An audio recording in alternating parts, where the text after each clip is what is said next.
ሚስጥር አለው በቃል ኪዳን ጸንተው ሲዘልቁ ብቻ ነው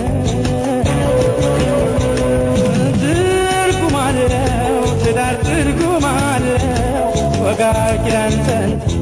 ሲዘልቁ ብቻ ነው